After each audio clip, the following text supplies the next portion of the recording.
être reconnaissants, Seigneur, pour cette semaine qui a commencé. Si nous sommes là, c'est parce que tu l'as voulu. C'est toi qui nous délivres de la main des ténèbres, qui nous délivres du filet de l'oiseleur. Tu as donné Jésus, ton Fils, à la croix pour nous sanctifier. Tu nous as justifiés, tu nous as pardonnés, tu nous as donné des familles, des bonnes relations familiales. Tu nous as donné la victoire sur les démons, la victoire sur la sorcellerie. Tu nous as inscrits dans le livre de vie. Seigneur Dieu, nous sommes plus que vainqueurs.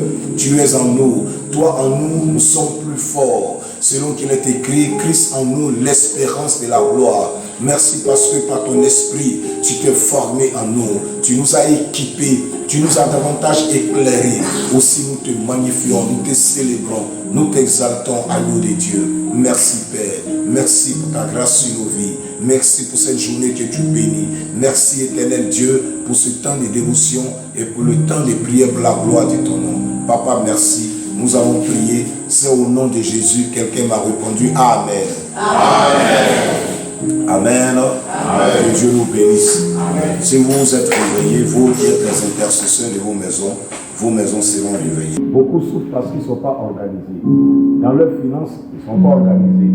Dans leur vie spirituelle, ils ne sont pas organisés. Dans leur vie familiale, ils ne sont pas organisés. Là où il y a la désorganisation, il y a toujours la confusion. Et vous voyez, on a dit, ce que le roi Darius établissait devait rendre compte à Darius. Et les trois qui étaient établis sur les 20 satrapes devaient aussi recevoir de l'autorité. Ils avaient de l'autorité sur les 120 sur lesquels ils étaient établis dans la vie. Si vous voulez que votre église, votre ministère, ce que vous faites soit efficace, il vous faut établir un bon leadership. Dans vos maisons, là, on ne doit pas entrer, sortir n'importe comment. Votre maison doit être disciplinée. Vos finances doivent être disciplinées.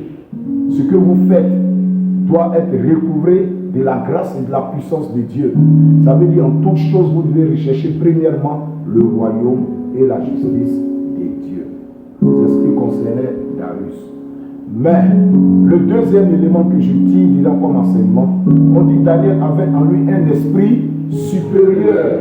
Qu'est-ce qui nous rend supérieur? C'est le Saint-Esprit. C'est l'esprit que Jésus-Christ nous a donné. C'est un esprit de qualité. C'est un esprit d'excellence. C'est un esprit supérieur. Jean dit dans 1 Jean 4, verset 4, que celui qui est en nous est plus grand que celui qui est dans le monde. Le mot grec ici, c'est le mot meison. C'est-à-dire il est aîné. Il est plus grand. Il est plus excellent. Alléluia. Que tout ce qui est dans le monde. Mais aussi nous comprenons que lorsque Dieu décide d'élever quelqu'un, ceux qui n'ont pas l'esprit de Dieu sont toujours jaloux. Donc dans le monde, l'élévation suscite la jalousie. Alléluia. Alléluia. Amen. Alors lorsque nous poursuivons, les gens ont voulu piéger Daniel, mais ils ont voulu chercher dans sa vie des fautes. Ça veut dire dans la vie, quand les gens veulent te détruire, ils fouillent dans ton travail, ils trouvent ils fouillent dans ta famille, ils fouillent dans ce qui te concerne pour trouver des zones d'ombre, pour trouver des problèmes, t'accuser avec ces problèmes. Que Dieu vous donne la sagesse de ne point laisser les portes d'entrée à Satan dans vos vies. Dis avec moi Amen. Amen. Dis avec moi Amen. Amen. Alors vous voyez, le verset 4 nous dit que ces hommes ont dit que Daniel, là, en lui, il n'y a point de défaut. Le verset 4 dit, parce qu'il était fidèle. Parce qu'il était fidèle et qu'il n'y avait point de fraude en lui. L'intégrité est une valeur chrétienne. Il faut être intègre. Dis avec moi, soyons intègres dans la vie. L'intégrité va toujours te blanchir. Mais il y en a à qui tu confies ton argent, l'argent ne revient plus. Il y en a à qui tu dis ton secret est divulgué partout. Il y en a avec qui tu pries et tes sujets de prière sont vaporisés partout. C'est pas bien. La vie chrétienne est une vie de qualité. C'est une vie d'intégrité. C'est une vie de fidélité. On doit nous trouver fidèles. Le mot fidèle ici, c'est pistos, qui veut dire la loyauté. On doit trouver dans la vie d'un enfant de Dieu de la loyauté. Nous devons être loyaux dans toutes les choses. Amen. Amen. Amen. Vu la position de Daniel, il y a 3 choses dans lesquelles on pouvait l'attaquer. 1, dans la politique, parce qu'il était politicien. 2, dans sa gestion, donc dans les finances. 3, dans sa religion. Au niveau de la politique, il était intègre. Dans la gestion des affaires du royaume, il était intègre. Il manquait quoi? Côté religion. Alors ils disent, allons fouiller dans sa vie pour voir où on peut le faire tomber. Et ils ont vu que c'est dans la vie spirituelle. Là-bas, encore, il est intègre. Et ils avaient constaté qu'il priait 3 fois par jour.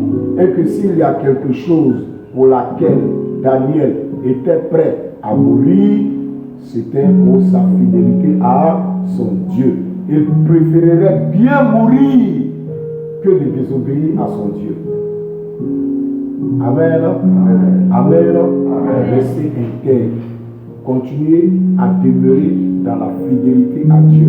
C'est donner de la valeur à votre croyance. C'est démontrer le sens véritable du christianisme. C'est démontrer que vous avez de la foi, que Dieu peut vous délivrer en toutes choses. Donc, si j'ai des enseignements à tirer, quelques enseignements, premièrement concernant Darius, c'est que dans la vie, il faut organiser tes affaires. Il faut bien organiser tes affaires. Nous allons vers l'année 2022. Il faut commencer à avoir un cahier pour écrire quelles sont tes priorités. Qu'est-ce que je dois faire en janvier, en février? Qu'est-ce qui est secondaire? Qu'est-ce qui passe en premier? Qu'est-ce qui est secondaire? Il faut un bon leadership, une très bonne organisation et vous serez bien éclairé sur tout ce que vous devez gérer dans la vie et vous verrez que la grâce va vous accompagner. Deuxièmement, l'enseignement que je tire, c'est que l'Esprit de Dieu qui est en nous va davantage nous éclairer sur tout ce que nous allons faire. Le Seigneur Jésus a dit, lorsque le Saint-Esprit viendra, il demeurera éternellement avec vous. Il vous annoncera les choses à venir. Il vous enseignera. Gloire à Dieu. Donc notre force, notre capacité en tant que chrétien nous vient de Dieu. C'est Dieu qui nous donne cette capacité-là, cette force-là. Et cette force-là réside dans notre habitation, dans notre relation, dans notre communion avec le Saint-Esprit. Amen. Amen. Donc, 1, écrivez l'organisation de vos affaires. Écrivez. La communion avec le Saint-Esprit vous rendra toujours supérieur. Amen. 4, l'intégrité dans les tâches qui nous sont confiées. Demeurez intègre, demeurez fidèle dans le travail. L'intégrité et la fidélité dans le travail. Vous allez au travail, quel que soit le ministère qui vous emploie, que ce soit le ministère de la justice, le ministère de la sécurité, le ministère de l'enseignement, le ministère des sports. En tant qu'enfant de Dieu, soyez un modèle là où vous allez dans le monde. Si tu es d'accord avec moi, dis Amen. Amen. Il faut faire ton travail avec intégrité. Je me souviens dans le livre de Matthieu, des soldats sont venus à Jean-Baptiste. Et ils ont demandé à Jean-Baptiste, mais qu'est-ce que nous les soldats nous devons faire? Jean-Baptiste a dit, contentez-vous du salaire qu'on vous donne. N'essayez pas de faire du mal à qui que ce soit inutilement. Alléluia. Je paraphrase bien sûr, c'est dit. Donc soyez intègres dans ce que vous faites. Et ensuite, soyez intègres dans votre marche avec Dieu. Ne baissez pas les bras dans la prière. Ne baissez pas les bras. Priez constamment et vous aurez la victoire. La victoire sur la jalousie des hommes. Les hommes vous tendront des pièges. Lorsqu'on vous élèvera, sachez que tous ne seront pas contents. Mais Dieu vous donnera la victoire, quels que soient les pièges qu'on tendra au devant de vous. Dis avec moi Amen. Amen. Dieu vous donnera la victoire. Ensuite, gardez la foi. Daniel n'a pas diminué sa foi. La prière faisait partie de sa vie chrétienne, de sa foi chrétienne. Et il a persévéré dans la foi. Et sa foi était connue de tous. Parce que le roi est allé dire, ton Dieu que tu pries, que tu adores tant, avec persévérance. Donc, toute la société savait que Daniel était chrétien. Amen. Il ne faudrait pas que le pasteur seul sache que toi tu es son chrétien.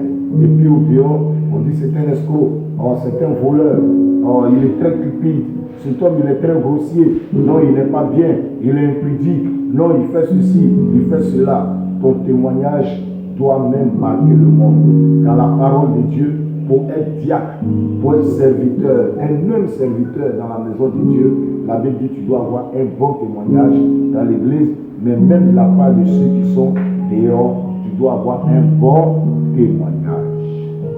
Maintenant, ce qu'on a retenu, on a mis Daniel dans la fosse au lion.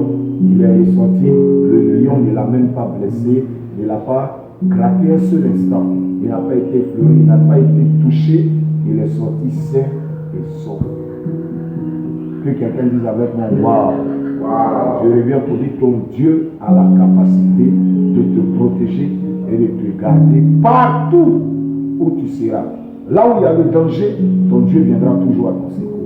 C'est ce Dieu-là que nous prions, El Shaddai, le Dieu tout-puissant, El Elyon, le Dieu même dans le feu, le Dieu qui est un feu dévorant, et même dans le feu qui viendra à ton secours. C'est ce Dieu-là que nous prions. Que le Seigneur nous bénisse, qu'il nous donne le sens de l'organisation, qu'il nous donne l'esprit d'intégrité, que notre communion avec le Saint-Esprit soit sincère et réelle, que la paix, la grâce et la bénédiction repose sur nous au nom de Jésus. Quelqu'un dit avec moi Amen. Quelqu'un dit avec moi Amen. Alors prions ensemble, demandons la grâce et la bénédiction du Seigneur sur notre vie, que Dieu nous aide à être fidèles, à marcher dans la loyauté, dans l'intégrité, dans toutes les affaires qu'on nous confie. Prions ensemble le Seigneur. Éternel, nous voulons te rendre grâce, nous voulons te bénir. Pendant ce mois de décembre, nous voulons remettre dans tes mains toutes choses. Nous voulons que tu nous donnes le sens de l'organisation. Tu nous donnes le sens du leadership. Tu nous donnes de vivre dans l'intégrité. Tu nous accordes de marcher dans la fidélité. Tu nous donnes davantage de la connaissance, de la sagesse, de par ton Esprit Saint. Au nom puissant de Jésus-Christ, nous vivons dans un monde où le diable et le monde persécutent ceux qui marchent dans la justice et dans la vérité. Aussi, nous savons compter sur toi pour nous délivrer du filet de l'oiseleur. Nous savons compter sur toi pour nous délivrer des attaques de Satan. Nous savons compter sur toi pour nous donner la victoire contre les agressions du méchant Satan, du lion rugissant, de celui-là qui rôde, cherchant qui dévorer. Tu nous as couvert des grâces de protection. C'est pourquoi, Seigneur, nous ne craignons aucun mal, mais nous prions pour ceux qui sont avec nous, et donc pour qui la foi n'est pas davantage affermie et qui chancellent. Nous te prions, Seigneur, de les relever et de permettre qu'ils regardent à Daniel, qu'ils regardent à Meshach, Shadrach, Abednego, qu'ils regardent même à Job, à Abraham, à tous ces pères dans la foi, à tous ces hommes avec qui tu as marché, ces hommes qui ont été confrontés à du feu, ces hommes qui ont été confrontés à des prisons, ces hommes qui ont été confrontés à des pièges, à des persécutions, mais que tu as sauvé, que tu as délivré, que tu as libéré, que tu as rendu prospère. Merci de rendre ton église prospère. Merci de bénir la francophonie. Merci de réveiller la francophonie. Merci de répandre la puissance de ton esprit dans toute la francophonie. Je prie pour tous tes serviteurs, pour Seigneur, ceux que tu as établis dans l'église pour répandre l'évangile, pour encadrer ton peuple. Père céleste, glorifie ton nom. Accorde à chacun ta vie, ton onction, ta puissance et le courage. Tous ceux qui sont persécutés, tous ceux de tes serviteurs qui sont affligés, Seigneur, comme tu as libéré Daniel, je crois en toi pour les délivrer de toutes ces afflictions, de tous ces moments difficiles. Honneur et gloire à toi de ce que tu nous donnes la victoire dans le nom de Jésus. Quelqu'un dit avec moi Amen. Shalom, shalom. Je vous salue dans le nom précieux de notre Seigneur et Sauveur Jésus-Christ. Que le Seigneur vous bénisse, que le Seigneur vous donne une semaine agréable. Voilà, nous venons de terminer dans le temple notre moment de prière. Nous sommes bien sûr à notre dévotion matinale. Aujourd'hui, nous avons ensemble étudié le livre de Daniel, chapitre 6. Un livre combien riche pour nous montrer où est-ce que la jalousie humaine peut conduire quelqu'un. Comment est-ce que la jalousie humaine peut manipuler quelqu'un au point de vouloir détruire la vie d'autrui. De quoi est-il question? La Bible nous dit dans Daniel chapitre 6 que le roi Darius, qui était au pouvoir à Babylone, a décidé d'organiser son royaume. Et pour cela, donc, il a décidé d'établir des personnes. Il a décidé d'établir 120 satrapes. Et au-dessus de ces 120 personnes-là, il a décidé d'établir 3 chefs. Et parmi les 3 chefs s'y trouvait Daniel. Mais il s'est avéré que Daniel avait en lui un esprit d'excellence, un esprit supérieur, un esprit de qualité, de grâce. Le Saint-Esprit était en lui et permettait à sa vie donc de briller, d'être flamboyant. Et cela a suscité de la jalousie parce que mieux, le roi a décidé parmi les 3 d'élever Daniel sur tout le royaume. C'est-à-dire après le roi, c'est Daniel automatiquement qui occupait la 2e position dans le royaume. Et cela a suscité de la jalousie au point que les autres chefs, ses collègues ont décidé de conspirer contre lui, de lui tendre des pièges. Ils ont donc fouillé dans sa vie et pour voir les quelques défauts qu'ils trouveraient pour utiliser ces points faibles-là pour accuser Daniel. Mais ils ont fouillé sa vie, ils ont vu qu'en politique, il était intègre. Ils ont vu que dans la gestion des affaires courantes de la société, la gestion qui lui était confiée, Daniel était intègre. Alors, ils n'ont pas trouvé de moyen de pouvoir l'accuser, ni en politique, ni dans la gestion des affaires courantes de la société. Ils ont donc fouillé dans sa vie spirituelle. Et ils ont constaté que s'ils devaient piéger Daniel, c'est bien sûr dans sa relation avec Dieu. Parce que Daniel préférerait mourir, mais plutôt trahir son Dieu. Alors, mes bien-aimés, ils sont allés voir le roi pour dire au roi, voici ce que nous voulons que tu fasses, roi. Selon la loi des Mèdes et des Perses, qui est une loi immuable, c'est-à-dire lorsqu'un décret est pris, on ne peut plus revenir sur ce décret-là. On ne peut plus le changer. Selon ce décret-là, nous voudrons que pendant 30 jours, on n'adore aucun autre Dieu ici à Babylone, si ce n'est toi, ô roi. Et puis voilà, le roi qui aimait Daniel a accepté. Donc le décret a été signé. Mais Daniel, comme je l'ai dit, a souhaité mourir plutôt que désobéir à Dieu, plutôt que faiblir dans la foi. Il est donc monté dans sa chambre, il a ouvert la fenêtre en direction de Jérusalem et la Bible dit 3 fois par jour, Daniel priait. Et donc il a été surpris par ceux qui l'ont piégé. Ils l'ont vu en train de prier et donc Daniel devait subir la sentence, la prison, mais une prison pas comme les autres. Une fosse avait été préparée où se trouvaient des lions. C'est là-bas on mettait ceux qui se rebellaient contre le roi. Et donc, mes bien-aimés, on a jeté Daniel dans la fosse aux lions, mais la Bible dit que les lions n'ont pas pu manger Daniel. J'ai déclaré, je te dis à toi qui m'écoutes, à cause de ta foi, Dieu te délivrera de la gueule des lions dans le nom puissant et précieux de Jésus-Christ. Alors, quels sont les enseignements que nous pouvons tirer de Daniel chapitre 6? Premièrement, nous comprenons qu'il faut toujours organiser sa vie. Voulons nous appuyer sur la vie de Darius. Darius a compris qu'à lui seul, il ne pouvait pas gérer tout le royaume.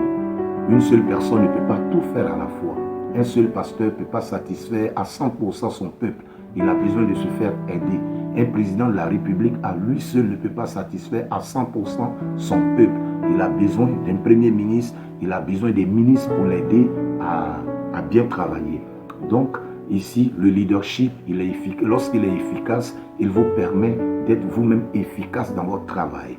Alors, je souhaiterais à chaque personne qui nous écoute ce matin d'avoir un leadership efficace en cette fin d'année pour une année 2022 épanouie.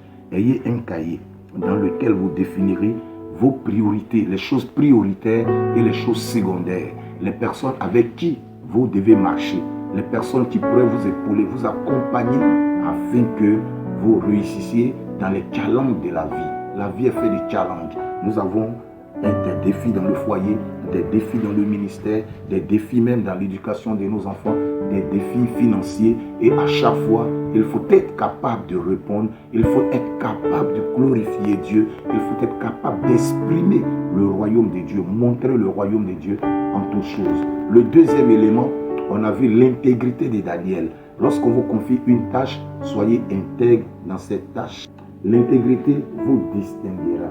L'intégrité vous démarquera. Aujourd'hui, on a besoin de personnes loyales pour faire avancer notre société. Il y a tellement de déloyauté aujourd'hui. La société pense, que ce soit au niveau économique, que ce soit au niveau politique, que ce soit même dans l'église. Il y a tellement de déloyauté dans l'église qu'aujourd'hui le réveil dure à venir. Il y a tellement de déloyauté qu'on ne peut pas confier des rôles à des personnes et être satisfait. Voici ce qui fatigue aujourd'hui les leaders. Mais je sais que Dieu s'est compté sur toi. Ta loyauté fera la différence. Ta loyauté permettra au ministère dans lequel tu t'es trop avancé pour la gloire de notre Seigneur Jésus-Christ. Alors mes bien-aimés, la troisième leçon que nous pouvons tirer de Daniel chapitre 6, c'est que la foi vous distinguera. Il a reçu le Saint-Esprit pour servir Dieu. Il a reçu le Saint-Esprit pour avoir de la qualité. Il a reçu le Saint-Esprit pour être efficace dans le ministère. Le Saint-Esprit vient nous aider à comprendre les choses de Dieu. Le Saint-Esprit vient pour nous enseigner la parole de Dieu. Le Saint-Esprit vient pour nous révéler les choses à venir. Le Saint-Esprit vient pour nous rendre efficaces. Que notre relation avec le Saint-Esprit soit pour nous une occasion de révéler Dieu autour de nous, de révéler sa magnificence, de révéler son autorité, de révéler sa bonté, de révéler sa supériorité. Mais bien aimés, le Saint-Esprit en nous, nous sommes plus que vainqueurs. Jean a dit dans 1 Jean 4, le verset 4, celui qui est en nous est plus grand que celui qui est dans le monde. Et l'apôtre Paul dit dans Colossiens 1, le verset 27, Christ en nous, l'espérance de la gloire. Que la gloire de Dieu vous distingue, vous qualifie et vous démarque dans le nom puissant et précieux de notre Seigneur Jésus-Christ. Daniel a été mis dans la fosse aux lions. Les lions n'ont pas pu toucher Daniel. Les lions n'ont même pas pu l'effleurer un seul instant. Le sommet de Daniel a été tranquille et reposant. Le sommet du juste est reposant. Que Dieu vous donne son repos parce que vous avez cru en lui, parce que vous avez gardé la foi en lui. Continuez dans la prière, demeurez dans la prière, persévérez dans la prière, que votre foi chrétienne fasse la différence partout où vous vous trouvez et vous verrez les merveilles du Seigneur Jésus. Voilà, je voudrais vous dire merci pour ce temps de partage avec vous. Alors retenons qu'il nous faut une bonne organisation, un leadership efficace. Retenons que l'intégrité et la fidélité dans notre vie feront la différence. On ne pourra pas trouver une seule occasion de chute en nous. Nous serons des serviteurs de Dieu dignes, de qui tout le monde prend un bon témoignage. Et ensuite, il ne faudrait pas que les persécutions de la vie viennent refroidir notre foi. Parlerai-je des méchants? Tant que vous serez élevés, l'élévation suscite toujours de la jalousie. Que ce soit dans l'économie, que ce soit dans la politique et même dans l'église.